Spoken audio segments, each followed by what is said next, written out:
दाऊद क्या है सर? दाऊद है एक सोने की चिड़िया, ठीक है, जिसका नेटवर्क पूरे एशिया के अंदर फैला हुआ है, जो पूरे एशिया के अंदर इलीगल काम करता है और जो पूरे एशिया के 2 नंबर का पैसा पाकिस्तान आर्मी तक पहुंचाता है। दाऊद के नीचे एक पूरी 100 लोगों की चैन है। 100 आदमी दाऊद के लिए काम करते हैं एशिया के अलग अलग देशों में। उनका काम है अपने बॉस को पैसा देना, ठीक है, और वो पैसा कहाँ जा रहा है? सीधे ISI के पास या पाकिस्तान आर्मी के पास पैसा जा रहा है। उसके मरने के बाद भी 10-15 साल तक उसको जिंदा इसलिए रखा जाएगा क्योंकि उस पैसे की चैन को नहीं रोकेंगे वो लोग। मौलाना मसूद अजहर तो फिजिकली अनफिट था जब उसने ज्वाइन करना चाह रहा था ऑर्गेनाइजेशन। कभी उसने किसी को किलिंग नहीं किया, लेकिन उनकी मोटिवेशन इतनी डेंजर है, वो लाखों लोगों के हाथ में हथियार पकड़ाने की ताकत रखते हैं सर। तो हमें उस आदमी को अगला प्राइम मिनिस्टर बनाना है, तो सबसे पहले हम लोग क्या करते हैं? उसको इंटरनेशनल लेवल पर हीरो बनाना शुरू करते हैं, जिसके लिए हम पूरी मीडिया खरीदते हैं सर। पूरी की पूरी मीडिया को खरीदा जाता है, दुनिया के बड़े बड़े जर्नलिस्ट को खरीदा जाता है और उसको हीरो बनाया जाता है पूरी दुनिया के सामने, पब्लिक के सामने ऐसा पेश किया जाता है कि यही आपका मसीहा है। आज इस पॉडकास्ट में मेरे साथ हैं एक बड़े स्पेशल गेस्ट लकी बिस्ट।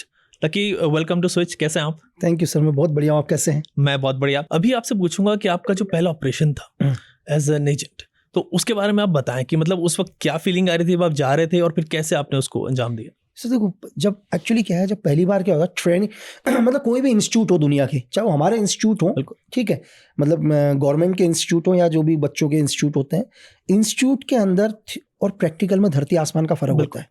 जब हम लोग इंस्टीट्यूट में होते हैं तो हम बहुत बड़े बड़े ड्रीम देखना शुरू करते हैं। मुझे नहीं लगता कि दुनिया के अंदर कोई भी बच्चा किसी स्कूल के अंदर पढ़ता है, उन सबका एक ही ड्रीम होता है, मैं डॉक्टर बनूंगा, मैं पायलट बनूंगा, ये बनूंगा। नीचे तो सोच किसी की होती ही नहीं है। कभी किसी ने ये नहीं कहा होगा कि यार मैं एक कांस्टेबल बनूंगा करके, ठीक है। जब बाहर आने के लिए उसको एक कांस्टेबल बनने के लिए भी उसके जूते घिस जाएंगे। बिल्कुल। तो सोच अब की हमारी भी वही होती है कि यार हम आ गए कि हम पूरी दुनिया को हिला के रख देंगे, आप ठीक है, पूरे वर्ल्ड को हिला देंगे, पूरा टेररिज्म खत्म कर देंगे। ये इंस्टीट्यूट के अंदर होता है, लेकिन जैसे जैसे ट्रेनिंग होना शुरू होता है धीरे धीरे, ठीक है, तो थोड़ा थोड़ा समझ में आना शुरू होता है चीज़ें कि कितनी हार्ड है। जब हम लोग अपने इंस्टीट्यूट से निकलते हैं तो पहली बारी ग्राउंड के अंदर, जीरो ग्राउंड में एक्चुअल आम हालात क्या हैं, अब आप इंस्टीट्यूट भूल जाओ, अब सब कुछ भूल जाओ, ट्रेनिंग रनिंग सब कुछ। मैं आपको ये बता रहा हूँ कि जब मैं पहली बार किसी ऑपरेशन के अंदर गया, फर्स्ट टाइम मैं जब ऑपरेशन में गया रियल ग्राउंड के अंदर, अब आप मुझे वो बोलो यार कि अभी तुझे ट्रेनिंग में मुझे बोलो यार लकी तुझे AK हो या M16 हो, XYZ कोई भी असॉल्ट राइफल हो, ठीक है, कोई भी सपोर्टिंग वेपन हो, इसको खोल के जोड़ना है तो मैं टाइमिंग के अंदर, सेकंड्स के अंदर हम लोग आंखों में पट्टी बांध के उस वेपन को पूरा खोल के दोबारा जोड़ देते हैं। ये मैं नहीं, हर एजेंट करेगा। अब आ जाता हूँ ग्राउंड पर। जब मैं ग्राउंड में पहली बार गया तो हम लोग भी अंडर ट्रेनिंग होते हैं, इंस्टीट्यूट से आए हैं और स्पेशल फोर्स या आर्मी के साथ हम लोग भी सीख रहे हैं कि एक्चुअल में आर्मी और स्पेशल फोर्स वर्क कैसे करती है CI ऑप्स के अंदर। जब हम पहली बार, जो मेरा फर्स्ट इंसिडेंट रहा, जो मतलब सीखने के लिए सिर्फ, ये मुझे अभी कोई टास्क नहीं दिया है, तो जब मैं पहली बार गया, जब एक ब्रिज के ऊपर, हम लोग एक ब्रिज के ऊपर थे, तो एनिमी ने वहाँ पर एक अम्बुश लगाया हुआ था पहले से ही। मतलब वो एनिमी ने ये देखा था कि हम पूरे के पूरे ब्रिज के ऊपर आ जाएं करके, और रात के टाइम लगभग 7-8 बजे की बात थी ये। तो जैसे हम ब्रिज के ऊपर सबके सब पहुंचे तो बिल्कुल अंधाधुंध फायर और टन टन टन टन की आवाज़ आई, ब्रिज से टकरा रहे थे बुलेट्स। ये उस माइक्रो सेकंड के अंदर मैंने बंदूक चलाई और मेरी गन नहीं चली। मैंने कहा मतलब मैंने गन चलाया, मेरी गन नहीं चल रही है। मैं बिल्कुल मतलब शॉक हो गया कि यार मेरी गन नहीं चल रही, मतलब क्या हो गया, गन को नहीं चल रही। मैंने मैगजीन उतारा, दोबारा मैगजीन लगाया, दोबारा गन को चला रहा हूँ तो गन चल नहीं रही है। तो थोड़ी देर के बाद, वहाँ ज़्यादा देर का अम्बुश नहीं हुआ, तो विदिन 2-3 मिनट का अम्बुश हुआ वहाँ पर। तो 2-3 मिनट के अंदर ही 250-300 राउंड फायर करा उन लोगों ने, ठीक है। उसमें एक कैजुअलिटी भी हुई, इंडियन आर्मी के एक सोल्जर को गोली भी लगी थी, पैर में लगी उनके, लेकिन वैसे कैजुअलिटी नहीं हुई, घायल हुए। तो उसके बाद जब मैंने देखा यार क्यों नहीं आया, तो मैं इतना शौक, ये सोचिए मैं कि पूरी ट्रेनिंग लेके आया हूँ और मैं ये भूल गया कि मुझे ट्रिगर दबाने से पहले कॉक करना है। मैं कॉक करना भूल गया अपने वेपन को। मतलब एक जब आप एक काम कर रहे हैं ना, अभी हम यहाँ पर नॉर्मली तरीके से हम एक पॉडकास्ट कर रहे हैं, बहुत फ्री माइंड है हम, बिल्कुल।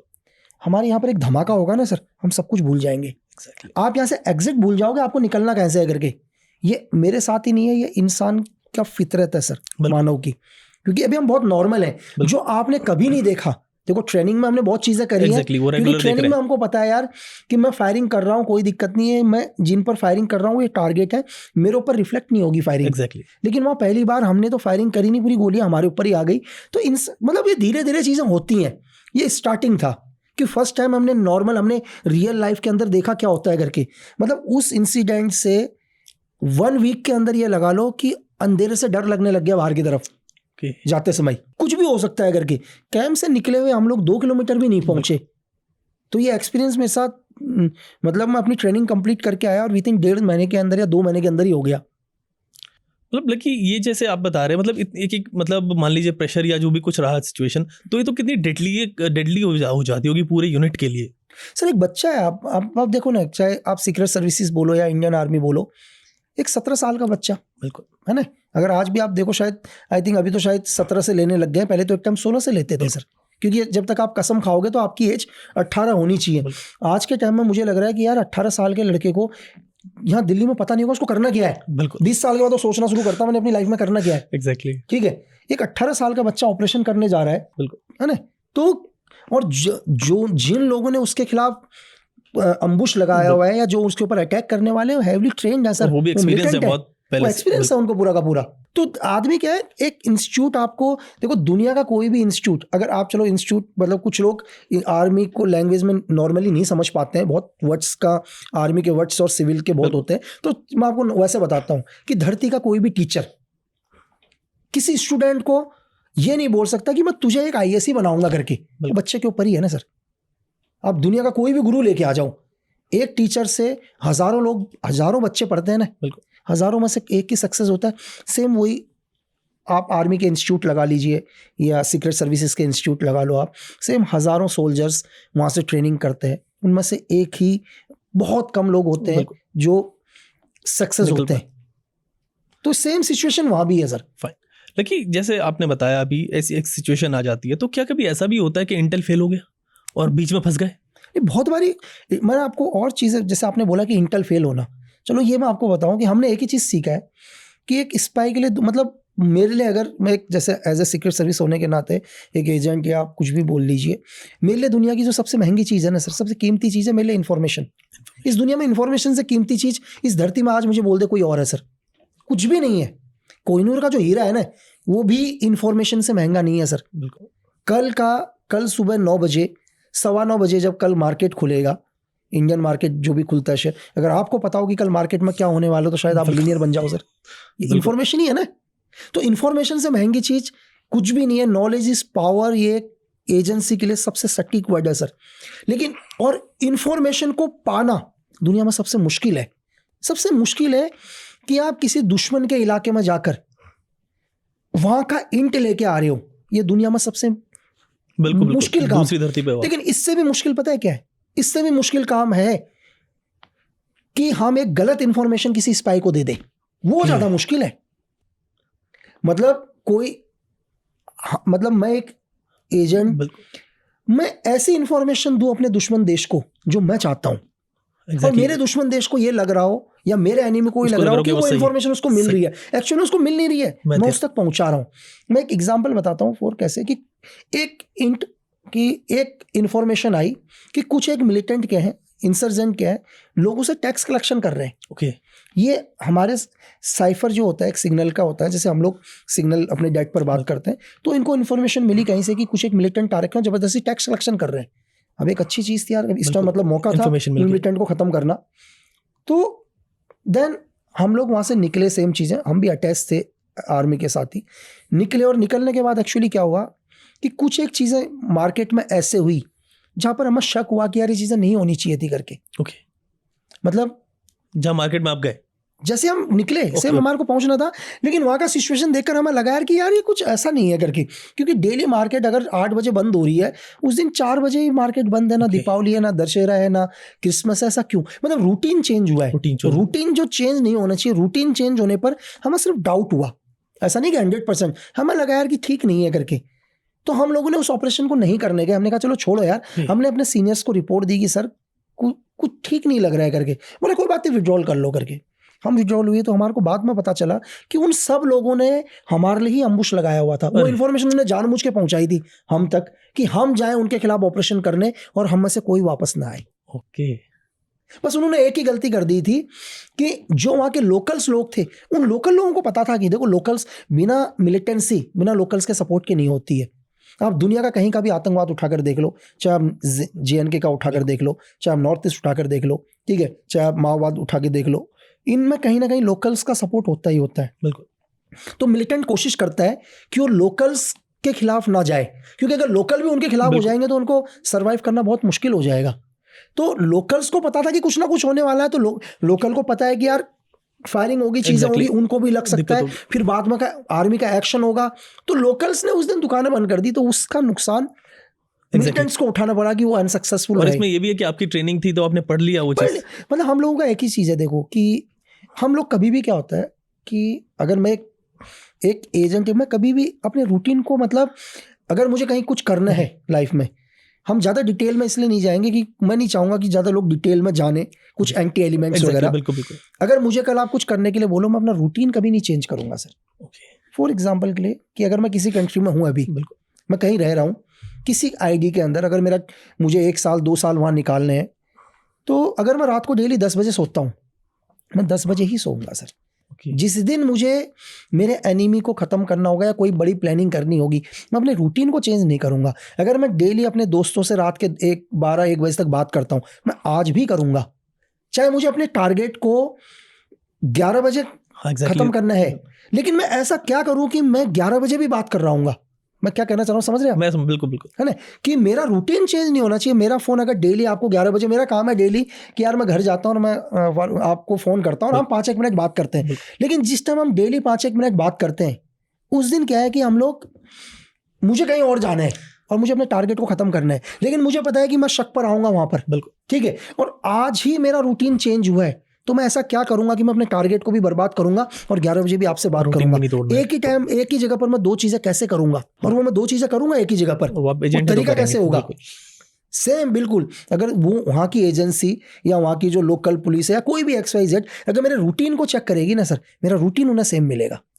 मतलब कहाँ एक स्पाई पकड़ा जाता है, उसका रूटीन अगर चेंज हो जाए, जहाँ उसने अपने, मतलब मैं रूटीन का मतलब है कि जो अपनी दिनचर्या है, जैसे मैं अपना जीवन बिता रहा हूँ, ये वो रूट नहीं है कि स्पाई जो है अगर वो एक रूट को फॉलो करता है तो दोबारा उस रूट को कभी फॉलो नहीं करता। ये दोनों अलग चीजें हैं। ये अलग चीज हो गया, ये अलग चीज है।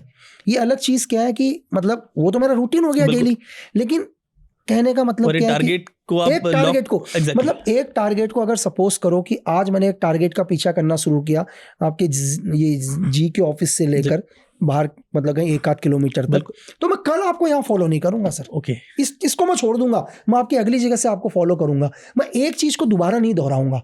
मतलब मैं आपको सिंपल एक चीज बताता हूँ कि हमारी दुनिया के अंदर एक ही चीज है, आप जीवन में हर रोज गलती करो, बिल्कुल इंसान है तो गलती करेगा, लेकिन एक गलती को अपने पूरे जीवन काल में दोबारा मत दोहराना। अगर आपने अपनी लाइफ में ये पकड़ लिया कि मैं अपने जीवन के अंदर एक गलती को रिपीट नहीं करूंगा, तो आप इस पूरी दुनिया जीत लोगे सर। और यही मतलब एक एजेंट की ना सक्सेस यहीं से चलती है सर। देखो एक एजेंट का क्या है, अब मैं एक एजेंट, आपने कभी दुनिया के अंदर वर्ल्ड के किसी स्पाई को मेडल मिलते हुए देखा है? बिल्कुल एग्जैक्टली, सब एनोनिमस रहते हैं, किसको पता ही नहीं चलता। किसी को पता ही नहीं है। दुनिया का सबसे मुश्किल काम कर रहे हैं, जो ये जानते हुए भी कि मेडल तो बहुत दूर की बात है सर, अगर मैं मर भी गया तो मेरी बॉडी को मेरी जमीन नसीब नहीं होगी करके। बिल्कुल बहुत दूर की बात है। मतलब मेडल तो बहुत छोटी चीज हो गई कि अगर मैं मर गया तो मेरा आखिरी बार मेरा चेहरा, मेरा परिवार, ठीक है, मेरे घर वाले भी नहीं देखेंगे, तो फिर भी वो इंसान 100% दे के अपना काम कर रहा है, तो आप उस आदमी की देशभक्ति तो जान ही नहीं सकते सर। वर्ड्स ही नहीं है उसके लिए, जिसको पता ही नहीं कि वो लौटेगा भी कभी नहीं, आज पहले चले जा रहा है। आज दुनिया के अंदर कोई भी आदमी हो XYZ, क्यों ना मैं, ठीक है, अगर सपोज करो कि 2019 से पहले भी मुझे कोई नहीं जानता था, है ना, कि कौन है, किसी को नहीं पता था, मेरे पड़ोस में भी नहीं पता था। आज भी मतलब शायद अब तो ये मीडिया इसके थ्रू, मतलब उन्होंने मुझे मेरा जो घर है, मेरा घर छोड़ के 3-4 मकानों को आप छोड़ो तो हम कभी आज तक फेस टू फेस नहीं मिले हैं कभी, लेकिन अभी इन्होंने देख लिया कि है करके, तो मुझे मेरे 4 लोग नहीं जानते थे मेरे मोहल्ले के अंदर। तो आज भी इस दुनिया में कहीं ना कहीं वर्ल्ड के किसी ना किसी कोने में, हमारे ही देश के नहीं, दुनिया के हर स्पाई मौजूद होंगे सर। अगर कोई देश मतलब बहुत तरक्की कर रहा है तो सिर्फ उस देश की इंटेलिजेंस की वजह से, अगर कोई देश धीरे धीरे बर्बाद हो रहा है तो उनकी इंटेलिजेंस फेलियर की वजह से सर। लेकिन चाइना हो गया या पाकिस्तान हो गया, इंडिया की किस चीज़ से इन दोनों देशों को डरना चाहिए? मतलब हिंदुस्तान से। हिंदुस्तान की किस चीज़ से, किस पावर से? सर देखो पाकिस्तान को तो हम नहीं गिनते हैं सर। पाकिस्तान तो कभी मतलब आज पाकिस्तान तो खुद ही सर एट फंड के ऊपर जिंदा है, ठीक है। पाकिस्तान तो हम, अगर चाइना आज देखो हिंदुस्तान के अंदर हिंदुस्तान एक बहुत समृद्ध देश sir, is the power, nuclear power देश सर दुनिया के अंदर। और बहुत सारी चीज़ें हैं जो हिंदुस्तान कभी रिवील नहीं करता सर। जो लोगों को लगता है कि यार हमारे पास इतनी ये चीज़ें हैं, वो चीज़ें हैं, वो तो लोग शायद 10 या 15% भी नहीं जानते होंगे। लेकिन आज के टाइम का जो हमारा यूथ है वो दुनिया के अंदर सबसे हाईएस्ट है सर। अगर आप जनरेशन पर यूथ पर लो, सबसे हाईएस्ट हम हिंदुस्तान पर सबसे, और हम एक बहुत बड़ी अर्थव्यवस्था के अंदर उभर के आ रहे हैं सर, ठीक है। अगर आप वर्ल्ड लेवल पर लो तो हम एक महा शक्ति के नाम पर उभरते हुए आ रहे हैं। तो हमारा पड़ोसी मुल्क कभी ये नहीं चाहता सर कि हम एक पावरफुल देश, मतलब एशिया के एक पावरफुल देश पर उभर कर आए। तो बस सिर्फ देखो दौड़ किस चीज़ की है सर, दौड़ सिर्फ यही है आगे बढ़ने की सर। अगर आगे बढ़ने की है, और रही वॉर की बात सर, तो ये सर 1960 का दशक नहीं है सर, ये 2024 है ना। शायद 1960 में तो हमारे को ये भी नहीं पता था बैकअप क्या है सर। बिल्कुल ठीक है। आज का हिंदुस्तान बहुत चेंज है सर। आज तो हमारा एनिमी धरती के जिस कोने में होगा उस कोने में भी सेफ नहीं है। बिल्कुल एग्जैक्टली, मतलब हमारी दुनिया के किसी भी कोने में सर, अगर जिसने हमारे देश के खिलाफ गया या जिसकी वजह से हमारे देश को नुकसान हुआ, वो धरती के किसी भी कोने में होगा सर, तो नहीं है सेफ। फाइन, लकी आपने बात की कि हमारा एनिमी सेफ नहीं है, लेकिन फिर 26/11 जैसे अटैक कैसे हो जाते हैं, हमारा इंटेल कैसे फेल हो जाता है? इंटेलिजेंस का फेलियर, मैं बिल्कुल सर। और इंटेलिजेंस के फेलियर के साथ साथ क्या होता है सर, कभी कभी क्या चीज़ें होती हैं कि एजेंसीज का आपस में कोऑर्डिनेट नहीं होता सर। ओके ये बहुत बड़ा वो रहा है। अगर मैं इसको वैसे समझाऊंगा, मैं हर चीज़ को इजी, क्योंकि देखो आर्मी की लैंग्वेज में मैं एजेंसी में समझ में नहीं आएगा सर कि एजेंसी का कोऑर्डिनेट क्या है, आपस में कैसे कोऑर्डिनेट नहीं करते हैं करके, तो जो लोग सुन रहे हैं उनको समझ में नहीं आएगा। तो मतलब कोऑर्डिनेट कहने का मतलब क्या है सर, कि आप अपनी इंफॉर्मेशन को शेयर नहीं करते किसी और के साथ। यहाँ पर क्या होता है, हर बारी क्या होता है कि आप ही के ऊपर है। आपको एक इन्फॉर्मेशन मिली सर कि यार कल कहीं कोई बड़े लीडर आने वाले हैं या यहाँ पर एक क्राइम हुआ है, आप दूसरे चैनल को नहीं बताते सर। खुद चाहे वहाँ खुद भी नहीं जाओगे, एग्जाम्पल के लिए खुद भी नहीं जाओगे, लेकिन दूसरे को नहीं बताओगे, उसको ना मिल जाए, उसको ना मिल जाए। तो सेम सिचुएशन क्या होता है कि कई बार एजेंसीज का आपस में कोऑर्डिनेट नहीं होता। खुद एजेंसीज क्या होती हैं जो लोकल लेवल्स पर होते हैं या किसी लेवल पर, वो मेडल्स के चक्कर में दूसरे के साथ शेयर नहीं करते। फॉर एग्जांपल के लिए कि किसी स्टेट का कोई वांटेड आदमी दिल्ली के अंदर है और दिल्ली पुलिस को भी पता चल जाए कि यार वो वांटेड यहाँ है, तो दिल्ली पुलिस बोलेगी नहीं पंजाब पुलिस को नहीं बताना भाई, वो साला पहले हमें करना है करके, चाहे बेशक खुद भी ना कर पाए लेकिन उस स्टेट को हिंट नहीं देंगे सर। ये बहुत बड़ी कमी कि एजेंसीज के अंदर भी कई बार होता है ऐसा कि आपस में सही कोऑर्डिनेट नहीं हो पाता, ठीक है। जब RNW को पहली बार जब चीज़ें पता चली कि यार कि ऐसे ऐसे कुछ नेवल्स के लोग कुछ एक लोगों को ट्रेनिंग कर रहे हैं, तो उसकी इन्फॉर्मेशन IB के साथ शेयर नहीं करी सर।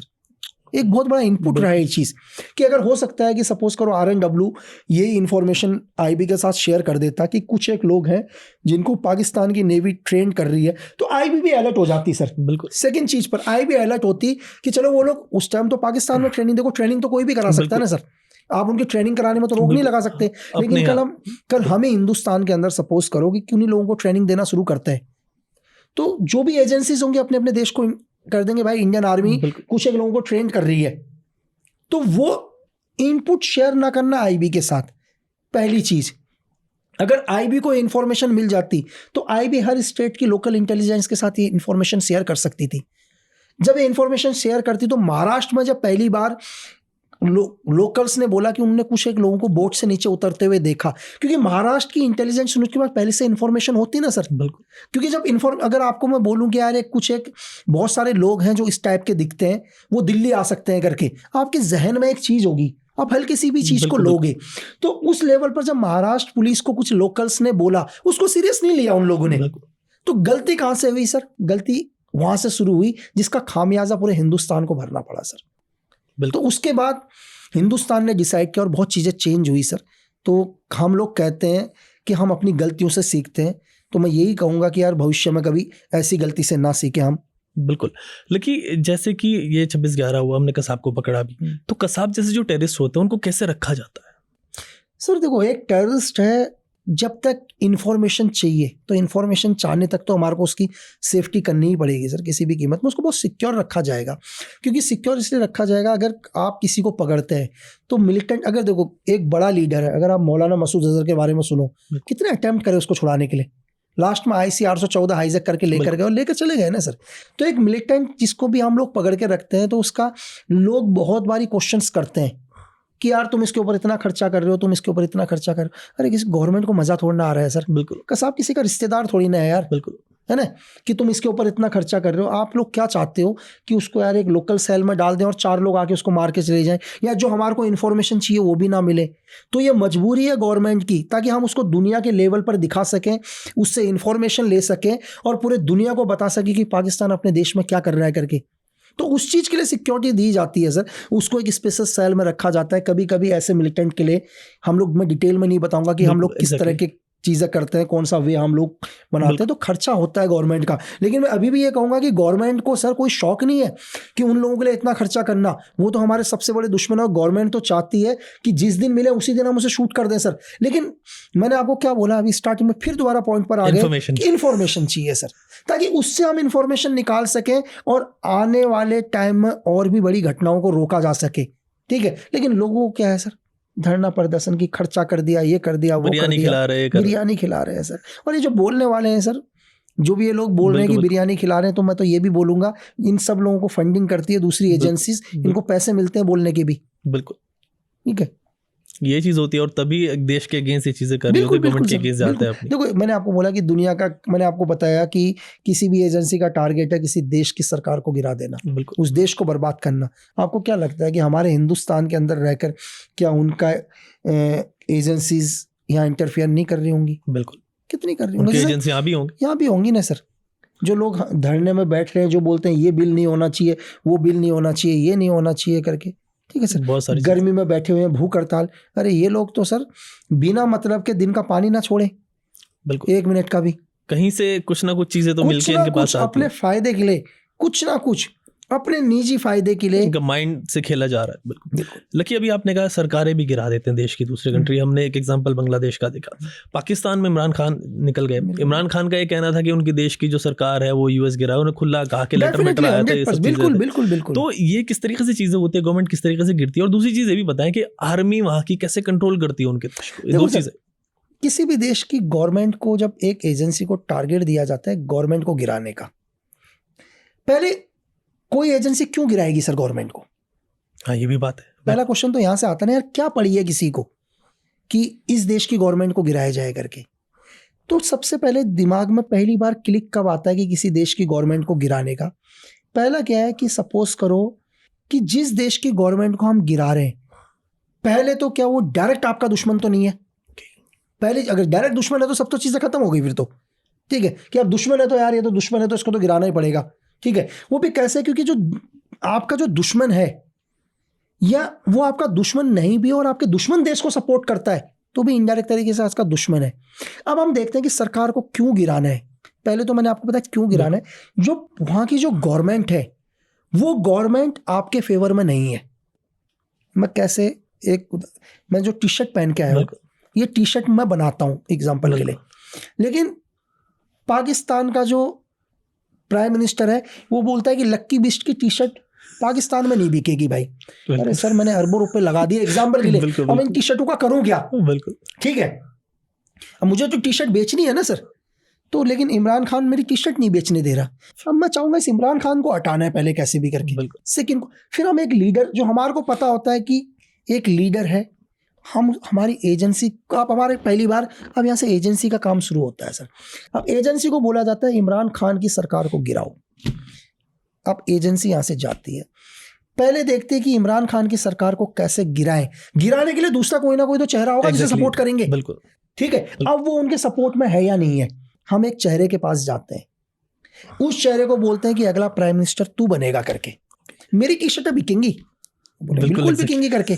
ठीक है सर, अब मेरी टी शर्टें बिकने के लिए मुझे उसे प्राइम मिनिस्टर बनाना है। मैं एक एग्जांपल टी शर्ट का दे रहा हूँ। एग्जैक्टली, हम टी शर्ट नहीं बेच रहे हम टी शर्ट नहीं बेच रहे हैं, लेकिन ठीक है, इस टी शर्ट की जगह बहुत चीजें हो सकती है। तो हमें उस आदमी को अगला प्राइम मिनिस्टर बनाना है, तो सबसे पहले हम लोग क्या करते हैं, उसको इंटरनेशनल लेवल पर हीरो बनाना शुरू करते हैं, जिसके लिए हम पूरी मीडिया खरीदते हैं सर। पूरी की पूरी मीडिया को खरीदा जाता है, दुनिया के बड़े बड़े जर्नलिस्ट को खरीदा जाता है और उसको हीरो बनाया जाता है पूरी दुनिया के सामने, पब्लिक के सामने ऐसा पेश किया जाता है कि यही आपका मसीहा है, ठीक है। और उसको डाउनफॉल करना शुरू कर देते हैं सर। जो प्रेजेंट लीडर है उसकी हर कमी को दुनिया को दिखाना शुरू करते हैं। एक मीडिया का रोल भी इसमें आ जाता है हाईली लेवल पर सर। ये आप 1947 से देख सकते हैं कि कैसे यूएसएसआर मैनेज करता था पूरा, ठीक है। और उसके बाद हम लोग क्या करते हैं, ये तो हो गया एक तरीका। दूसरा हम क्या करते हैं, अब हम जाते हैं इमरान की गवर्नमेंट पर। हम इमरान की गवर्नमेंट में ये चीज ढूंढना शुरू कर देते हैं कि कौन इमरान से खुश नहीं है इसी की गवर्नमेंट में। वो भी, वो आपने बात बताई थी, वो लोग ढूंढेंगे जो खुश नहीं है, जो खुश नहीं। अब मैं उन्हीं को ढूंढूंगा ना जो खुश नहीं है। मुझे पता है कि इमरान की गवर्नमेंट में बहुत सारे लोग हैं जो खुश नहीं है लेकिन काम कर रहे हैं। अब हम उन लोगों को टारगेट करते हैं, ठीक है, उन लोगों को टारगेट करते हैं, उनको अपने भरोसे में लेते हैं। अब हमें क्या मिल गया, विभीषण मिल गए हैं लंका के अंदर। अब वो हमें इमरान की हर वो इंफॉर्मेशन देते हैं जो हमें पता है, जो हमें नहीं भी पता थी, ठीक है सर। बहुत सारी इंफॉर्मेशन, और ऐसी इंफॉर्मेशन भी जिससे इमरान का डाउनफॉल आ जाएगा पूरा का पूरा, ठीक है। मतलब बहुत सारे ऑपरेशन है, मैं क्या बताऊं। तो हमने उन लोगों को टारगेट करना शुरू कर दिया, वो लोग भी हमारे किस में आ गए, पक्ष में आ गए करके, ठीक है। तो आपने एक आदमी को धीरे धीरे क्या कर दिया सर, उन्हीं के लोगों को लेना शुरू कर दिया। वहां की पूरी, अब अभी भी हम लोग इलेक्शन नहीं करते, बिल्कुल, अभी भी हम लोग गवर्नमेंट नहीं गिराते हैं। जब हम क्या करते हैं, हमारी जो एजेंसीज हैं वो ग्राउंड पर रिसर्च वर्क करना शुरू कर देती है कि अब कितने लोग मेरे आदमी के पक्ष में आ गए करके। तो अभी एजेंसीज की रिपोर्ट आती है कि सर अभी भी नहीं आए, अभी टाइम नहीं आया है, 30% ही। हम बोलते नहीं अभी भी सरकार नहीं गिरानी है करके, चलो री इलेक्शन होंगे तो दोबारा इमरान गिर जाएगा करके, ठीक है। तो हम और वेट करते हैं। एक सरकार को गिराने में सालों लग जाते हैं सर, कभी कभी 10 साल 15 साल भी लग जाते हैं, 20 साल भी लग जाते हैं सरकारों को गिराने में, ठीक है। तो ऐसा नहीं है कि चीज़ें, और कभी कभी 2 साल में भी सरकारें गिर जाती हैं। तो जब बहुत सारे सिनेरियो, बहुत सारी, मतलब अब इसमें आप हनी ट्रैप से लेकर एवरीथिंग सब कुछ मान लो, ठीक है। उसके बाद हम लोग क्या करते हैं, कई बार इस इमरान की जितनी भी फंडिंग होगी या इनके लीडर्स की जितनी भी फंडिंग होगी, उन सब फंडिंग को विदेश में ही रोक दिया जाता है, ठीक है। मैं इसका एक छोटा सा उदाहरण भी आपको समझाऊंगा कैसे करके, कैसे इजराइल ने एक देश को ही खत्म कर दिया था करके। तो अब फिर इंटेलिजेंस की रिपोर्ट आती है कि अभी इमरान का बिल्कुल डाउनफॉल हो गया है सर, इसके पास पैसा भी नहीं है, लोग भी इसके पक्ष में नहीं है, ठीक है। ये सही टाइम है इलेक्शन कराने का। कट से सरकार गिरा के इलेक्शन कराया जाता है और अपने आदमी को खड़ा किया जाता है सर। बिल्कुल, इस तरीके से चीजें। और ये एक नॉर्मल बताए, इसके बीच में धमाके भी होंगे, लोग भी मरेंगे, वो एक सेकेंडरी है, बिल्कुल बिल्कुल, ठीक है। कई जगह धमाके भी होंगे, लोग भी मरेंगे। लोग किसके खिलाफ भड़केंगे सर, लोग तो प्रेजेंट गवर्नमेंट के खिलाफ भड़केंगे ना यार, कि धमाके हुए हैं तो जिम्मेदारी तो आपकी थी ना। बिल्कुल। तो कई बार तो सिचुएशन ऐसे होते हैं जिनको फॉल्स ऑपरेशन भी कहा जाता है सर। जैसे ये फॉल्स ऑपरेशन क्या होता है, अपने ही लोगों को मरवा देते हैं सर। ओके, मतलब फॉर एग्जाम्पल कि अभी पाकिस्तान ने एक फॉल्स ऑपरेशन किया, अपने ही लेफ्टिनेंट कर्नल को मरवा दिया सर। और नाम किसके ऊपर लगा दिया, बलोच आर्मी के ऊपर। अच्छा, क्योंकि उन्हें बलोच के खिलाफ एक्शन करना है ना। दाऊद जिंदा है या नहीं सर? दाऊद मर भी, सर देखो, जब दाऊद मर भी जाएगा तो 10 साल 15 साल तक दुनिया के किसी भी आदमी को नहीं पता चलेगा कि दाऊद मर चुका है। उसके पीछे 2 रीजन सर, बताएं। पहला रीजन तो यह है कि पाकिस्तान कभी एक्सेप्ट नहीं करता कि दाऊदी इब्राहिम पाकिस्तान की धरती में। तो यही बात है, पहला रीजन तो ये हो गया। अब हम इस रीजन को साइड कर देते हैं, तो हम दूसरे रीजन के ऊपर आते हैं। दाऊद क्या है सर? दाऊद है एक सोने की चिड़िया, ठीक है, जिसका नेटवर्क पूरे एशिया के अंदर फैला हुआ है, जो पूरे एशिया के अंदर इलीगल काम करता है और जो पूरे एशिया के 2 नंबर का पैसा पाकिस्तान आर्मी तक पहुंचाता है, ठीक है सर। अब एग्जाम्पल के लिए दाऊद उनका मेन बॉस हो गया और दाऊद के नीचे एक पूरी 100 लोगों की चैन है। मैं आपको ऐसे समझाता हूँ, जो 100 आदमी दाऊद के लिए काम करते हैं एशिया के अलग अलग देशों में। उनका काम है अपने बॉस को पैसा देना, ठीक है। और वो पैसा कहाँ जा रहा है? सीधे ISI के पास या पाकिस्तान आर्मी के पास पैसा जा रहा है। दुनिया के, चाहे वो एक्सटॉर्नेशन मान लो, फिरौती मान लो, क्रिकेट की बैटिंग मान लो, सट्टा मान लो, वुमेन ट्रैफिकिंग मान लो, कुछ भी मान लो, उसका सारा पैसा दाऊद के पास जा रहा है। और सपोज करो कि दाऊद मर जाए, लेकिन पाकिस्तान आर्मी को तो पैसा आ रहा है ना। बिल्कुल। पाकिस्तान आर्मी कभी ये नहीं बोलेगी दाऊद मर गया, क्योंकि बॉस मर गया तो 100 लोग पैसा देना बंद कर देंगे। Exactly. वो कहेंगे भाई अब तो हम राजा बन गए करके। तो आप समझ रहे हैं कि सेकंड रीजन क्या है कि उसके मरने के बाद भी 10-15 साल तक उसको जिंदा इसलिए रखा जाएगा क्योंकि उस पैसे की चैन को नहीं रोकेंगे वो लोग। तो ये वजह रहती है, मतलब वही आप सही कह रहे हैं कि अगर वो मर भी जाएगा तो किसी को पता नहीं लगेगा, किसी को पता लगने नहीं देंगे। 10-12 साल तक नहीं पता, 10-12 साल तक। मैंने आपको बोला ना सर। Exactly. अच्छा आप ही मेरे को आपके लिए बोलता हूँ कि सपोज करो कि कोई आपको डेली आगे 100 रुपए दे के जा रहे हैं, मैं आपको बोलता हूँ कि यार डेली बोलता है कि एक काम करना है यार, ये पीछे एक मंदिर है, इस मंदिर में 100 रुपए चढ़ा देना, या कोई भी दरगाह है चढ़ा देना। आपको डेली मिल रहा है और पता चले वहां से एक दिन मंदिर हट गया, लेकिन फिर भी आप क्या चाहोगे दुनिया को बताना? आप तो नहीं बोलोगे ना यार कि भाई तो ये 100 रुपए का नोट मत चढ़ा कि मंदिर चेंज हो चुका है। आप चाहोगे यार जब तक आ रहा है आने दो करके, पता लगेगा ठीक है, लेकिन जब तक एग्जैक्टली बताओगे नहीं आप हाँ बोलोगे मंदिर है करके, बस बात खत्म। तो वही मैंने आपको सिचुएशन वहां बता दी सर, वो उस पैसे की चैन को नहीं रोकेंगे। फाइन। लेकिन एक चीज पाकिस्तान से रिलेटेड और आती है कि हम देख रहे हैं गिलगित बाल्टिस्तान जो पीओके है, जो हमारा कश्मीर कब्जा में है पाकिस्तान के, उसमें बहुत सारी आवाजें उठने लगती है, कॉन्फ्लिक्ट बहुत सारे भी चल रहे हैं। तो अक्सर ये भी बात आती है हमारे यहाँ से, बहुत सारे लोग बोलते हैं this is the time to regain that portion. तो कौन सा टाइम सही होता है? देखो सर, ये मतलब देखो ये कहना बहुत ईजी है बाहर बैठकर कि यार ये टाइम सही है ये टाइम गलत है करके। आप सर किसी भी देश के अंदर, ये देश हम देश पर आते हैं, पहले हम आपको नीचे से समझाता हूँ। आपका घर है सर, आपने अपना घर बनाया है, आप अपने घर को किसी को दूसरे को कब्जा करने दोगे सर? बिल्कुल है। मैं सिर्फ आपके घर की बात बता रहा हूँ, आपने घर बना रखा है, उसके लिए आप लड़ने मरने के लिए आ जाओगे सर। आप किसी देश की कई किलोमीटर्स की जमीन को इतना आसान नहीं होता लेना सर, बिल्कुल है ना सर। आप जब अपना 2000, 5000, 1 एकड़ की जमीन देने के लिए मरने के लिए रेडी हो जाओगे, गोली खाने के लिए रेडी हो जाओगे कि मैं जमीन का टुकड़ा नहीं दूंगा, और आप बाहर बैठ के बात करते हैं यार ये हजारों किलोमीटर की जमीन लेके आ जाओ करके। तो ग्राउंड पर बात करें ना सर, देखो बात करें रियल ग्राउंड के ऊपर। बिल्कुल चीज़ है। लकी एक मैं स्टोरी और सुना था आपसे रिलेटेड, या तो आपकी पॉडकास्ट में शायद मैंने देखी, कि कैसे इंडियन जो आर्मी थी या इंडियन के जो इंटेलिजेंस यूनिट था, उसने सियाचिन पे जो अटैक उधर से हो सकता था पाकिस्तान का, उसको थॉट किया। उसके बारे में थोड़ा सा आप सर एक्चुअली क्या होता है, देखो मैंने आपको अभी भी यही बोला था थोड़ी देर पहले कि कोई भी देश अगर दुनिया में तरक्की कर रहा है तो वहाँ की इंटेलिजेंस की वजह से। अगर किसी देश के अंदर कोई अटैक हुआ है, टेररिज्म हुआ, वो देश का हिस्सा उसके से चला गया, तो वो उसकी इंटेलिजेंस की वजह से, दोनों फेलियर की वजह से। ठीक है, मैं आपको अपनी इंटेलिजेंस का फेलियर भी बताऊंगा और अपने देश की तारीफ भी करूंगा। 19 चाइना वॉर, ठीक है, अगर चाइना वॉर पर हम बात करें तो चाइना वॉर पर हमारे पास एक बहुत बड़ी इनपुट, हमारी मिस्टेक थी। हम ये समझ रहे थे कि यार चाइना के पास एयरफोर्स बहुत मजबूत है करके, जबकि ऐसा नहीं था। अगर हम उस टाइम हमारे पास सही इनपुट होती और हम अपने एयरफोर्स का यूज़ करते तो शायद हम उस वॉर को नहीं हारते सर। लेकिन एक ही इनपुट हमारे पास नहीं थी, क्या नहीं थी? कि उनकी एयरफोर्स कमजोर है करके। हमें ये लगा कि यार हम एयरफोर्स का यूज़ करेंगे तो चाइना एयरफोर्स का यूज़ करेगा करके। ये एक बहुत बड़ा फेलियर रहा हमारे इंटेलिजेंस का। अब हमारी इंटेलिजेंस की एक तारीफ कि हमारे सीक्रेट सर्विस को एक इनपुट मिलता है, और ये इनपुट मिलते ही, इनपुट क्या था? इनपुट यह था कि यार पाकिस्तान ने 50,000 लगभग जूतों का ऑर्डर किया और एक ड्रेस का ऑर्डर किया है जो कम से कम -20 डिग्री टेम्परेचर पर काम कर सकते हैं करके। अब यार पहली बार इंटेलिजेंस का माथा कनक गया। यार चलो 2-4 हो तुम, अगर कहीं जा रहे हो, सपोज करो चलो तुम एक ट्रेनिंग भी करा रहे हो, अगर आप पिकनिक मनाने के लिए जा रहे हो या कहीं भी जा रहे हो, तो यार आप 2, 4, 5, 10, 100, 150 ड्रेस लोगे आप, ठीक है। लेकिन आप 50,000 जूतों का ऑर्डर दे दिया और 50,000 आपने ड्रेस का ऑर्डर दे दिया करके, मतलब इतना बड़ा क्या करने वाले हैं भाई? बिल्कुल एग्जैक्टली, ठीक है। मतलब ऐसी कौन सी जगह हो गई कि तुम -20 डिग्री 40 डिग्री टेम्परेचर पर जाने के लिए तैयार हो? तो दिमाग खनका कि यार एक ही जगह है जिस जगह को पाकिस्तान कैप्चर करना चाह रहा है, वो कौन है? सियाचिन। ठीक है, जबकि पाकिस्तान ऑर्डर दे चुका है। अब जब पाकिस्तान ऑर्डर दे चुका है तो अब इतनी जल्दी तो हम भी एक्शन नहीं कर सकते सर। अब जब जिसको टाइम लग रहा है, क्योंकि सेम सिचुएशन तो हमारे साथ भी है ना भाई। अगर आपको मैं ये बोलूं कि यार आपको जैसलमेर में जाना है, 50 डिग्री टेम्परेचर वहां पर चल रहा है, तो आप उस हिसाब से इक्विपमेंट बनाकर जाओगे। अगर दूसरा नहीं जा पा रहा तो आप भी तो नहीं जा पाओगे। हमें भी वो चीज चाहिए, हमें भी चीज़ अच्छी है।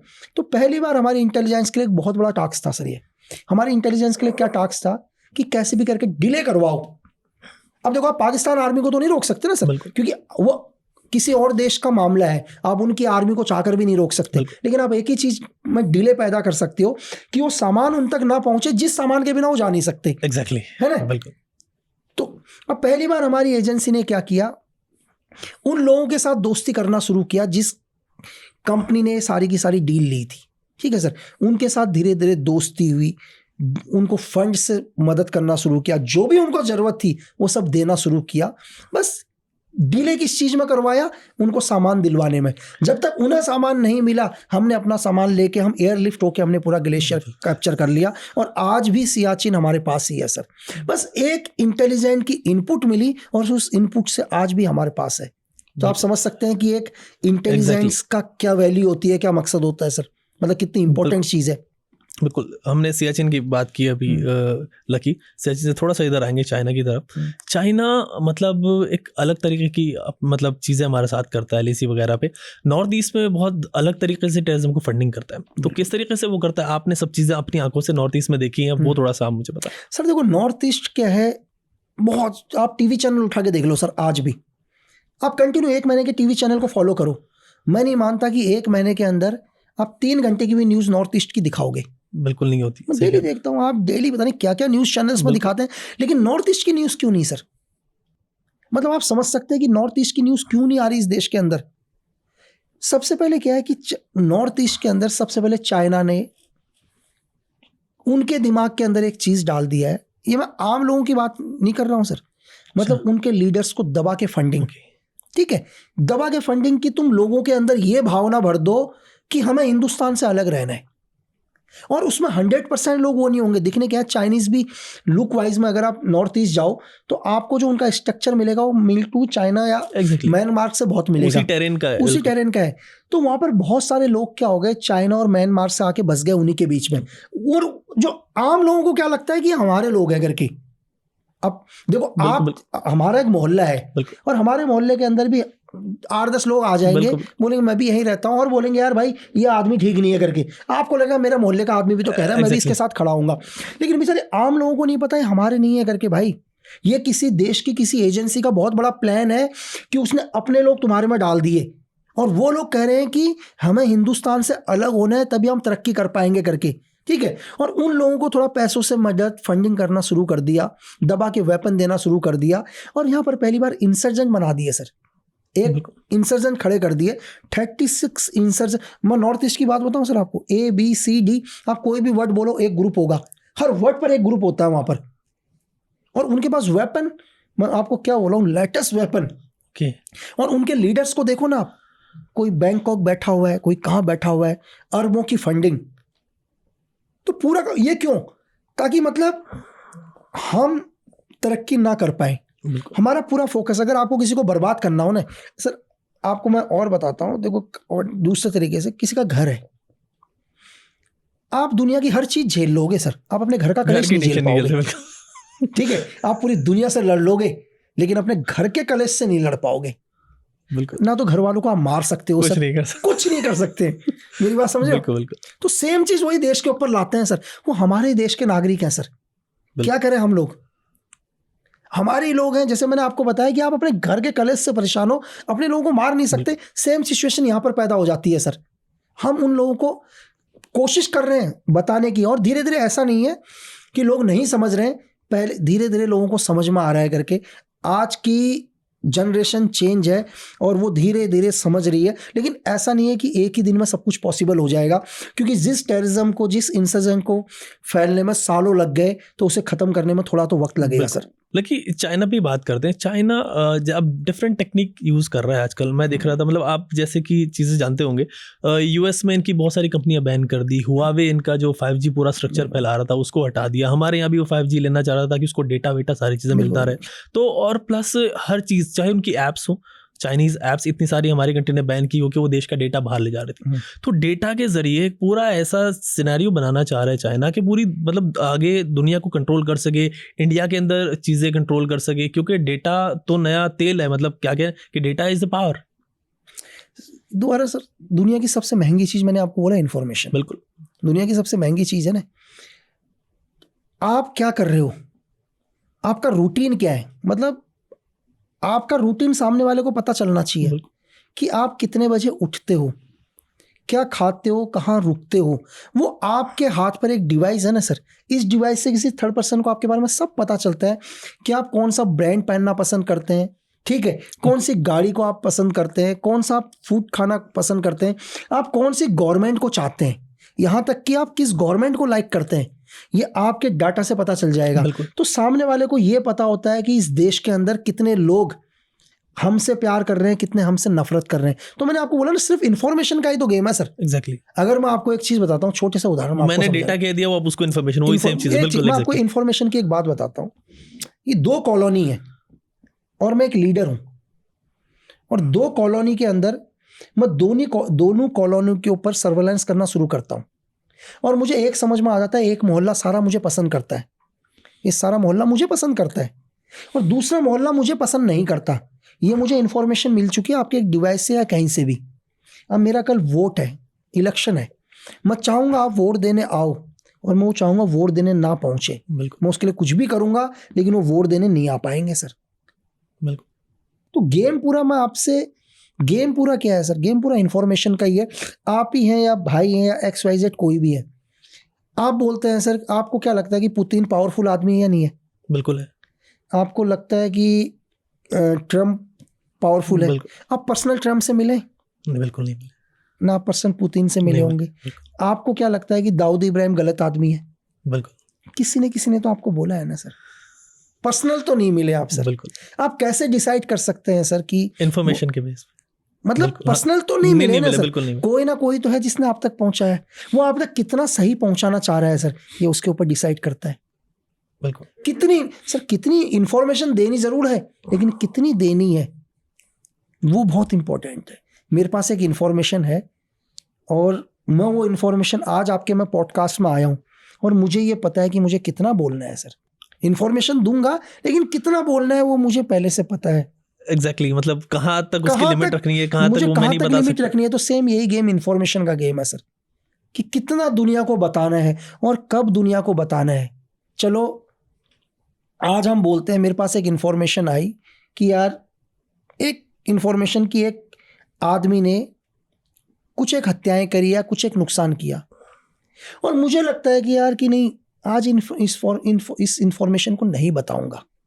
कब बताना है मुझे पता है, मैं उस दिन का वेट करूंगा। यही गेम जियो लेवल पर, जियो पॉलिटिक्स पर है सर। कब इंफॉर्मेशन को बाहर निकालना है, कब 2 देशों का वॉर कराना है, कब चीजें करनी है, सही टाइम पर सही चीज को बाहर निकालना, ये चीज़ है। लेकिन जो यूक्रेन रशिया का एक कॉन्फ्लिक्ट चल रहा है, काफ़ी वक्त इसको हो गया, हमने इसको डिस्कस किया, तो इससे रशिया का क्या मतलब, क्या चीज़ निकलती है, क्या फ़ायदा, टेरिटोरियल बेनिफिट से अलावा क्या फ़ायदा निकल सकता है? सर देखो, सबसे पहले तो मतलब रशिया क्या, मतलब ये कि ये आप क्या कहना चाह रहे हैं कि ये वॉर क्यों शुरू हुआ उस टाइम, या अभी क्या बेनिफिट है? अभी क्या मतलब, क्या बेनिफिट है अभी उसको ड्रैग देखो, वॉर से दुनिया में किसी का बेनिफिट नहीं होता सर, सिर्फ एक ही का बेनिफिट होता है, वो है वॉर इंडस्ट्रीज का। एग्जैक्टली। मेन देखो, मैं आपको ये भी बता दूं कि वॉर इंडस्ट्री का कभी ये मत समझना सर कि अगर कोई वॉर इंडस्ट्री उस देश की है तो अपने देश का हित चाहती है, ऐसा बिल्कुल भी नहीं है। ओके। अरे ये कभी गलतफहमी में मत जाना कि अगर मैं कल ये बोलूँ, मैं आपको एक छोटा सा एग्जांपल बताता हूँ कि अगर कल मैं हिंदुस्तान के अंदर मैं एक आर्म्स फैक्ट्री खोल रहा हूँ, तो ये कभी मत सोचना कि मैं देशभक्त हूँ सर। अच्छा है, इसका मतलब तो मैं ये बोलूँगा सर कि दुनिया में जो भी हॉस्पिटल खुल रहे हैं वो तो हमारे हिंदुस्तानियों के ही है ना, तो वो तो डेली प्रार्थना करना चाहिए कि हे भगवान कोई ना आए करके। बिल्कुल। क्यों? तो सेम तो गेम वॉर इंडस्ट्री का ही है ना। इस दुनिया में कभी नहीं सर, ये कभी किसी के नहीं होते हैं, ध्यान रखना। चाहे इनकी बस इनका फायदा हो, चाहे वॉर इनके देश तक क्यों ना आ जाए, ये वॉर इंडस्ट्री का गेम है। और दूसरी चीज़ हम रशिया के ऊपर आ जाते हैं सर। देखो रशिया के क्या हुआ, यूक्रेन, मैं आपसे एक क्वेश्चन कर रहा हूँ सर कि आपका एक घर है, आपके घर के बगल में आपका पड़ोसी है एक, आपके घर के बगल में एक पड़ोसी है, आप ठीक हो, चल रहा है, कई टाइम से रह रहे हैं, और लेकिन मैं आपका सबसे बड़ा दुश्मन हूँ सर, मैं आपका दुश्मन हूँ कहीं और बैठा हुआ, और मैं आपके पड़ोसी को बोलता हूँ यार एक काम कर, मुझे थोड़ा सा तेरे घर पर जगह दे दे। मैं उससे जगह मांग रहा हूँ, मैं आपके लिए नहीं मांग रहा हूँ, लेकिन मैं उससे मांग रहा हूँ। आप चाहोगे कि मैं आपके घर, उसके घर पर आ जाऊँ बगल में? बिल्कुल नहीं। अगर दुश्मन है तो बिल्कुल नहीं। दुश्मन है तो बिल्कुल नहीं ना सर। देखो सर, रशिया ने क्या बोला कि यार देखो, रशिया ने क्या बोला कि भाई तुम नाटो को मत लाओ यहाँ। बिल्कुल हाँ, एक ही चीज तो बोला, उसकी दुश्मनी नहीं है यूक्रेन के साथ। मैं एक चीज बता रहा हूँ, लेकिन मैंने आपको छोटे से तरीके से बताया सर, आप और आपका पड़ोसी आराम से रह रहा है, आप में कोई दिक्कत नहीं है, लेकिन लक्की बिस्ट आपका सबसे बड़ा दुश्मन है। मैं आपसे कुछ नहीं कह रहा हूँ, लेकिन मैं एक चीज बोल रहा हूँ कि यार आपका जो पड़ोसी है, मैं बोल रहा हूँ भाई मुझे तेरे घर पर आ जाने दे। तो अगर मैं उसके घर पर आ गया ना सर, आपकी रातों की नींद हराम हो जाएगी। बिल्कुल गलत तो नहीं है? बिल्कुल सही। तो बस तो क्यों चाहेगा रशिया की नाटो उसका सबसे बड़ा दुश्मन उसके पड़ोस में आके खड़ा हो जाए सर? ये लड़ाई की जड़ वहां से है सर। ये सर CIA से पूछना चाहिए कि तुमने तो दुनिया में 59 देशों की सरकार गिरा दी सर। एग्जैक्टली। ठीक है, तुम ही थे जिन्होंने आज तक सारे मुजाहिदीन तैयार करे, तुम ही थे जिन्होंने तालिबान को तैयार किया, तुम ही थे जिन्होंने ISIS को तैयार किया। ठीक है सर, अगर मुझसे कोई ये पूछे कि इस दुनिया के अंदर धरती में सबसे ज्यादा वॉर किसने जन्म दिया है सर, मैं बोलूंगा CIA एंड MI5 ने सर, जिन्हें पूरी दुनिया का रुख चेंज करके रख दिया सर। ISIS ये लोग रेडी काम किसने करते किया थे सर? देखो इनके पास नए नए टोयोटा आया करते थे, सारे नए से नए वेपन इनके पास आया करते थे, सब चीज आती थी। कहां से बिल्कुल। सर, आज यूक्रेन का वॉर चल रहा है, कौन यूक्रेन को, अच्छा सर जब हम चलो पाकिस्तान बोल रहे हैं, चलो पाकिस्तान को पैसा मिल रहा है, वो पैसा कौन दे रहा है? पैसा CIA दे रहा है ना। क्यों दे रहा है? क्योंकि तुम्हें यूक्रेन तक वेपन्स पहुंचाने। बिल्कुल। कि एक दिन में वॉर, यार क्यों नहीं रुक सकता? ये उसने गलत नहीं बोला सर, बिल्कुल गलत नहीं बोला। मैं आपसे एक चीज पूछ रहा हूं सर, जब एक दिन के लिए युद्ध रुक सकता है कि यार युद्ध रोको और हमारे लोगों को जाने दो, तो सारे जीवन के लिए भी युद्ध रुक सकता है सर। रुक सकता है, लेकिन यही है कि उनको फिर फायदा नहीं होगा सर। आपसे आपकी कोई भी दुकान है, कपड़ों की दुकान हो, मिठाई की दुकान हो, आप क्या चाहोगे सर? मिठाई लोग खाएं। आप चाहोगे कपड़े लोग पहने। यहाँ तक कि आपका हॉस्पिटल भी है तो आप डेली आरती उतारोगे यार, इमरजेंसी फुल रहे करके, भरा हुआ रहे, कम से कम 10-12 लोग तो ICU में पड़े रहे। ठीक है, तो जब आप हथियार बना रहे हो सर, आप क्या चाहोगे दुनिया के अंदर? सब हथियार बिके मेरे, हथियार बिके सर। एक छोटा सा गेम समझाता हूँ। होता क्या है कि मेरी एक आर्म फैक्ट्री है, एग्जाम्पल के लिए, मेरी ये हथियारों की फैक्ट्री, और मैं किसी देश से बोलता हूँ कि यार मेरे हथियार ले लो, तो देश बोलता है यार मुझे ज़रूरत नहीं है, मेरे वहाँ बहुत अमन और शांति है। मैं कहता हूँ ठीक है भाई, तुम्हारे देश में अमन शांति है तो अच्छी बात है। अब मैं कहता हूँ एक काम करो यार, कुछ एक लोगों को कि मैं तुझे फ्री में हथियार देता हूँ, मैं फ्री में दे रहा हूँ हथियार। मैंने कुछ एक लोग इकट्ठे करे और मेरे जो वेपन जिनको बढ़ाने में पैसा लगा है, मैंने उनको फ्री में हथियार दिए, दबा के हथियार दिए और साथ में पैसा भी दे दिया। अब उन लोगों ने क्या कर दिया? तबाही मचाना शुरू किया उस देश में। अब वो देश मेरे पास आया, भाई हथियार दो। तो आप समझ गए टेररिज्म क्या है और कैसे हथियार बिकते हैं सर। बिल्कुल ही होता है। लेकिन एक चीज और भी है, लेकिन इसमें चलिए हथियार उन्होंने लिए और टेररिस्ट भी हैं, फाइन, लेकिन ऐसी आइडियोलॉजीज भी होती हैं, ऐसे लोग भी होते हैं जो टेररिस्ट तैयार करते हैं। बिल्कुल करते हैं सर, ये तो गेम है ना। बिल्कुल। तो ये कैसे लोगों का माइंड मैनिपुलेट किया जाता है इन लोगों का? आप मतलब आपने देखे होंगे, ऑपरेशन आपने किए होंगे, इनोसेंट लोग भी होंगे, कुछ अच्छे लोग भी होंगे, लेकिन इतने मैनिपुलेटेड, इतना दिमाग में कचरा होगा कि वो निकल नहीं सके। मैं आपको बताता हूँ कैसे। कि अगर आप हाफिज शहीद मौलाना मसूद अजहर इनके बारे में पढ़ो सर, इनके बारे में सुनो, तो मैं कहूँगा कि मौलाना मसूद अजहर तो फिजिकली अनफिट था जब उसने ज्वाइन करना चाह रहा था ऑर्गेनाइजेशन। कभी उसने किसी को किलिंग नहीं किया, लेकिन उनकी मोटिवेशन इतनी डेंजर है, वो लाखों लोगों के हाथ में हथियार पकड़ाने की ताकत रखता है सर। देखो कि दुनिया के अंदर आप ही हैं अभी, अगर मुझे आपके हाथ में हथियार पकड़ाना है ना, तो सबसे पहले तो मैं आपके पॉजिटिव और नेगेटिव चीज़ें पता करना शुरू करूंगा सर। ठीक है, कि फॉर एग्जाम्पल मैं आपको समझाने की कोशिश करता हूं कि आप ही हैं अभी, आपका कोई इलाका है, बिल्कुल, और हो सकता है कि यार आज अपने इलाके के किसी विधायक से नाराज हो, किसी से, देखो दुनिया में हर कोई होता ही है किसी ना किसी से, बस मुझे उस पिन पॉइंट को पकड़ना है पहले तो। ठीक है, आप गए, आपके मोहल्ले के अंदर एक छोटी सड़क बननी थी, या आपके घर के बाहर एक बिजली का पोल नहीं था, कुछ भी XYZ, ठीक है, या आपके पास थोड़ी पैसों की दिक्कत थी, घर में कोई प्रॉब्लम थी, नहीं हुई, तो मुझे पता है कि यार ये आदमी काम का है करके, मुझे इसकी ज़रूरत और ये करेगा। सबसे पहले मैं आपकी ज़रूरत पूरी करूंगा सर। मैं आपके लिए पहले तो भगवान का रूप आ गया, क्योंकि डेली तो आप किसी का चक्कर लगा रहे थे जिसके ऊपर आप बहुत विश्वास कर रहे थे। आप इस समझना, आप मदद के लिए किसके पास जाते हो? जिसके पास आप विश्वास करते हो उसी के पास तो जाते हैं।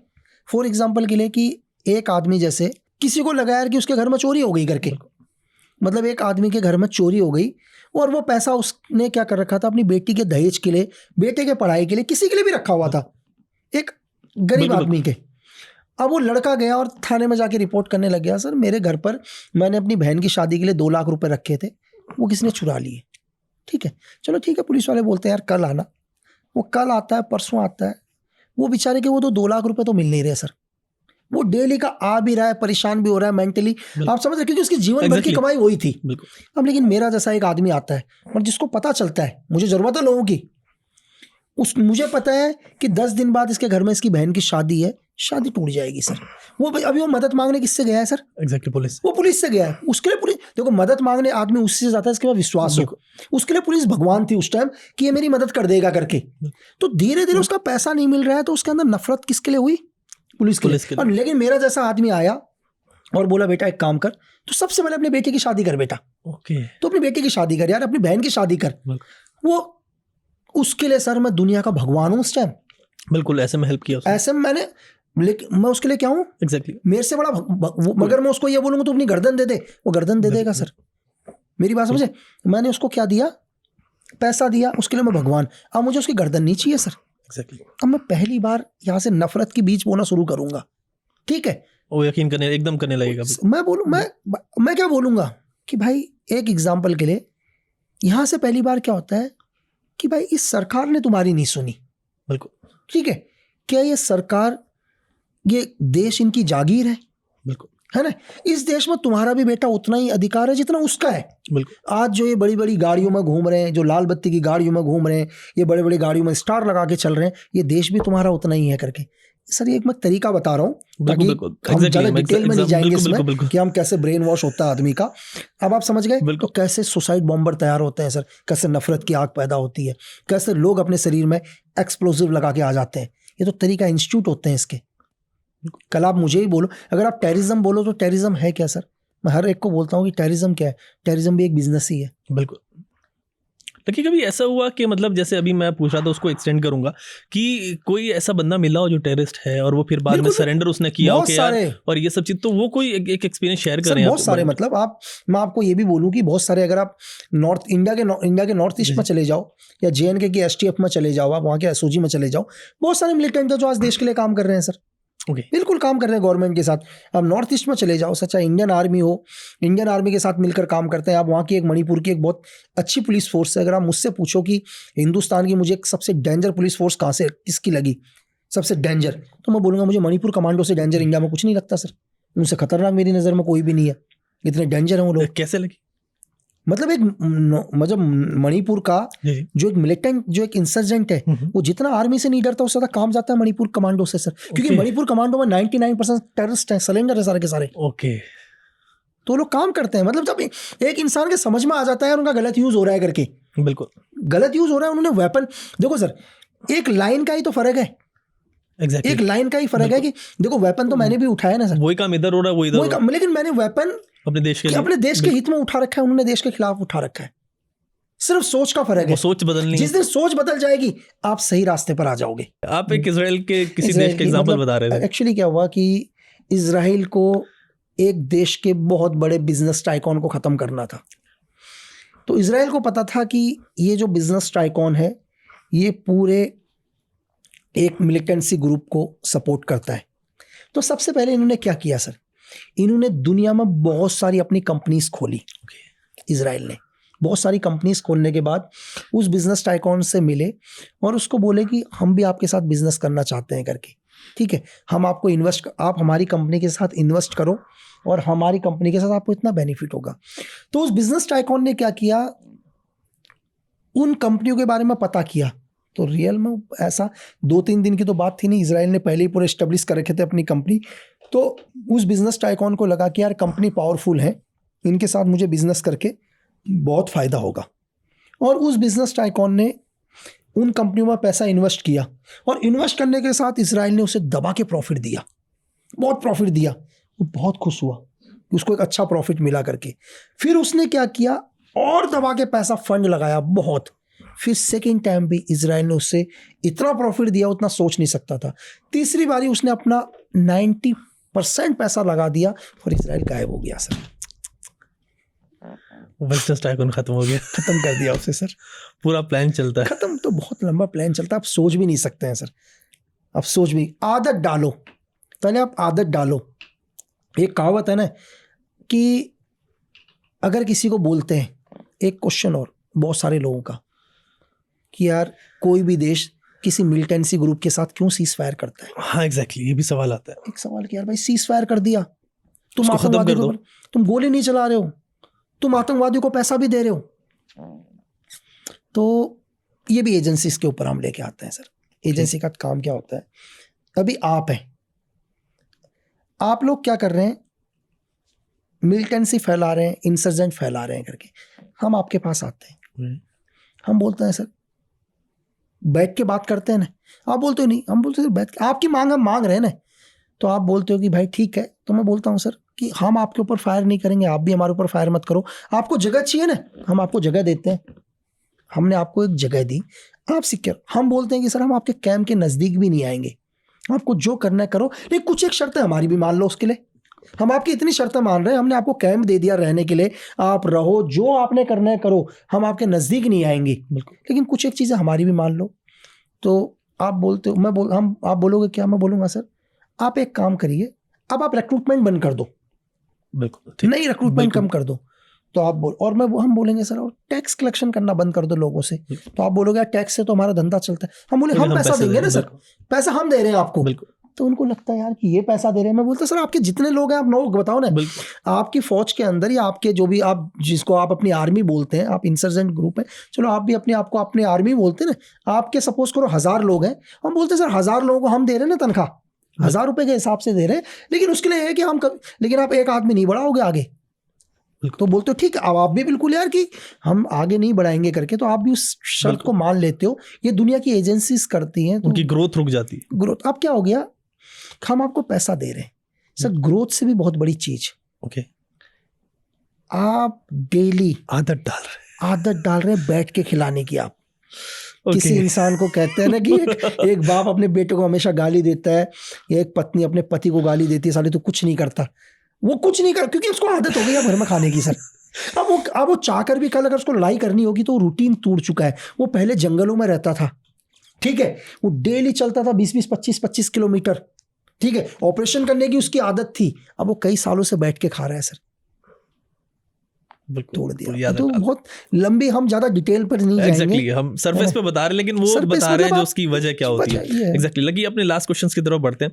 अभी एक चीज और पता है, अभी आपने इंसर्जेंसी की बात की, कश्मीर में इंसर्जेंसी होती है, हमारे यहाँ बहुत ज्यादा मिलिटेंसी टेररिज्म है, नॉर्थ ईस्ट में भी होता है, मतलब तो इसमें कश्मीर में जो मिलिटेंट्स हैं, नॉर्थ ईस्ट के जो मिलिटेंट है, इनमें आपको क्या फर्क लगता है, प्लस इनके जो ऑपरेशन है उनके करने के तरीके में क्या डिफरेंस है? यही क्वेश्चन मुझे आज भी पूछा था सेम, तो चलो क्वेश्चन अच्छा है सर, मैं सेम वही बात बोलूँगा कि कश्मीर में और मेरे लिए नॉर्थ ईस्ट में, अगर आप मेरा पॉइंट ऑफ व्यू लो तो मेरे लिए सर जो कश्मीर का जो सबसे बुरा हालात होते हैं, कोई बुरा टाइम है कि बहुत तगड़ी मिलिटेंसी है, इस टाइम कंटिन्यू ऑपरेशन हो रहे हैं, तो इतने बुरे सिचुएशन जो कश्मीर के हैं, वो मेरे लिए नॉर्थ ईस्ट का सबसे अच्छे दिन है सर, नॉर्थ ईस्ट का सबसे अच्छे दिन है। अगर आप मुझे कश्मीर में डिप्लॉय करो और मैं कश्मीर में ऑपरेशन करूं 1 महीना 2 महीना, जो कश्मीर का मेरा सबसे बुरा दिन रहेगा ना मिलिटेंसी के खिलाफ, वो नॉर्थ ईस्ट का मेरा सबसे अच्छा दिन होगा। नॉर्थ ईस्ट मणिपुर इतना डेंजर है, एग्जाम्पल बताता हूँ कि जो JNK के अंदर जब भी मिलिटेंसी के साथ जो काउंटर्स होते हैं, काउंटर ऑपरेशन होते हैं, JNK के अंदर एक मिलिटेंट आर्मी के साथ फाइट करता है 2-2, 3-3, 4-4 घंटा, आपने देखा होगा टीवी वगैरह आप सुनते हैं कि 12 घंटे तक भी आर्मी ने ऑपरेशन किया, ब्रिगेड ने घेर लिया, ठीक है, पूरा एक कंबाइन ऑपरेशन चल रहा है, आर्मी है साथ में, JNK की STF है, पैरामिलिट्री फोर्सेस है, और 12 घंटे में 10 मिलिटेंट मारे गए या 5 मिलिटेंट मारे गए, हमारे 2 जवान शहीद हो गए करके। लेकिन नॉर्थ ईस्ट के अंदर क्या होता है सर, जो नॉर्थ ईस्ट का जो इंसर्जेंट है ना, वो 12 घंटे फाइट नहीं करता सर, वो सिर्फ 2 ही मिनट फाइट करता है, 2 मिनट में 10 कैजुअलिटी दे जाता है सर, सिर्फ 10 कैजुअलिटी 2 मिनट के अंदर। 12 मिनट का तो मैंने देखा ही नहीं है नॉर्थ ईस्ट का आज तक कभी। लेकिन नॉर्थ ईस्ट का जो अम्बुश है वो दुनिया का सबसे खतरनाक अम्बुश है सर। उनकी प्लानिंग इतनी डेंजर है, वो इतनी तैयारी करते हैं, मतलब उनके अम्बुश में आया हुआ आदमी बच गया तो आप समझना आपको जीवन दान मिल गया। उनका फायर इस तरह से आता है जैसे भरी बरसात में जो बरसात की बूंदें आती हैं, और अगर कोई आदमी बोले कि यार मैं इन बरसात की बूंदों से दौड़कर बच जाऊंगा, तो पॉसिबल नहीं है सर। शरीर में कहीं ना कहीं, तो आपने एक इंसिडेंट सुना होगा आपने कि नॉर्थ ईस्ट में 2015 के अंदर डोगरा रेजिमेंट के ऊपर एक अटैक हुआ था जिसमें हमारे 18 सोल्जर शहीद हुए थे सर। एग्जैक्टली हुआ था, सुना होगा, उससे पूरे हिंदुस्तान हिला था। और आपने उसमें एक चीज़ और सुना होगा, हमारे 18 जवान शहीद हुए थे, उनका एक भी नहीं मरा था सर। आप समझ सकते हैं? बिल्कुल बिल्कुल। आप वहाँ की मिलिटेंसी सर, एग्जैक्टली, मतलब 18 जवान हमारे शहीद हो गए, उधर एक नहीं सर। बिल्कुल। तो उनका आप अम्बुश देखो ना सर, उनका किस तरह का अम्बुश होता है। और वहाँ का क्या है, आप जमीनी हालात देख लो वहाँ के, वो थोड़े से डिफरेंट हैं JNK से सर। JNK में हमें आर्क ऑफ फायर क्लियर नज़र आता है, मतलब हम बहुत दूर तक देख सकते हैं। वहाँ का जो बनावट है जंगल का, जो जंगल में जो बड़े बड़े पेड़ हैं उसमें आसानी से दूर तक देख सकते हैं। लेकिन मणिपुर के अंदर बहुत कटीली झाड़ियाँ हैं, जो वहाँ की स्ट्रक्चर है, जो वहाँ का जो प्रकृति ने दे रखा है, वहाँ एनिमी आपसे 2 कदम भी नहीं दिखाई देगा सर, इतना मुश्किल है वहाँ पर। और वहाँ पर क्या है कि जो नॉर्थ ईस्ट के अंदर जो चीज़ है, नॉर्थ ईस्ट के अंदर क्या है, मिलिटेंट सीधा कोई भी इंसिडेंट करके गांव वालों के साथ मिल जाता है सर। ओके, उसको फाइंड आउट करना बहुत मुश्किल हो जाता है, ठीक है, उसको वहां से निकालना बहुत मुश्किल है। कोई ऑपरेशन उधर नॉर्थ ईस्ट का, क्योंकि आप वहाँ पे रहे हैं, दुनिया भर के उधर ऑपरेशन 1-2 ऑपरेशन आप शेयर करें, एक ऑपरेशन शेयर करें। सर नॉर्थ ईस्ट में तो हर रोज ही एक ऑपरेशन होता था सर, ऐसा कोई दिन ही नहीं है नॉर्थ ईस्ट में जिस दिन ऑपरेशन नहीं होता सर, ठीक है। नॉर्थ ईस्ट में मैंने आपको क्या बोला कि 36 टेररिज्म ग्रुप है नॉर्थ ईस्ट में, as a insurgent group, as a मैं उन्हें टेररिस्ट नहीं बोलूंगा, तो एक इंसर्जेंट ग्रुप है 36। मैंने कहा ABCD, हमारे में एक कहावत है कि ABCD में ऐसा कोई वर्ड नहीं है जिस वर्ड के नाम पर एक ग्रुप नहीं है सर। और आप देखो ना, मतलब एक मतलब सोच देखो, मतलब आप देखो, आप 15-15 साल के बच्चों ने वेपन्स उठा रखे हैं सर, क्या चाहिए पता नहीं। अरे रोड नहीं बनने दोगे, एक तो मतलब कि कैसे काम करेंगे भाई। वहाँ कोई भी कॉन्ट्रैक्टर चले जाए, कोई भी ठेकेदार चले जाए, तुम्हें अपना पैसा चाहिए, हर ग्रुप को चाहिए। अरे भाई एक आदमी को रोड का ठेका बनाने के लिए दिया है, 36 के 36 को चाहिए, 36 के 36 को चाहिए। एक आदमी को ठेका मिला हुआ है कि सपोज करो 1 करोड़ में उसने रोड बनानी है, एग्जाम्पल के लिए 1 करोड़ में जो सबसे पावरफुल ग्रुप आएगा वो बोलेगा भाई एक काम करो 20 लाख मुझे दे, ठीक है। दूसरा आएगा बोलेगा 10 में लूंगा, तीसरा बोलेगा, तो आदमी हाथ जोड़ देता है भाई। बिल्कुल। तो अब नॉर्थ ईस्ट पर हम कभी लंबी चर्चा करेंगे नॉर्थ ईस्ट के ऊपर सर। बिल्कुल लकी, आज मतलब आप हमारे साथ कनेक्ट हुआ, आज इस बात को इतना ही रखते हैं इस पॉडकास्ट को, एंड हम कोशिश करेंगे अब दोबारा आएं, और जब आपकी बुक रिलीज होगी उसके लिए हम पहले से बधाई दे रहे हैं आपको, मतलब कांग्रेचुलेशंस आपके लिए, और मूवीज आएंगी वो भी हम देखेंगे, और इवन अपने व्यूअर्स से कहेंगे कि आप बुक पढ़ें, जब लकी की आ जाएगी हम भी ट्राई करेंगे कि लकी से तब कॉन्टैक्ट करें, और फिर बुक के अंदर क्या है वो भी आपको बताएं। थैंक यू सर, बिल्कुल। थैंक यू लकी हमारे साथ, थैंक यू सर जी, बिल्कुल।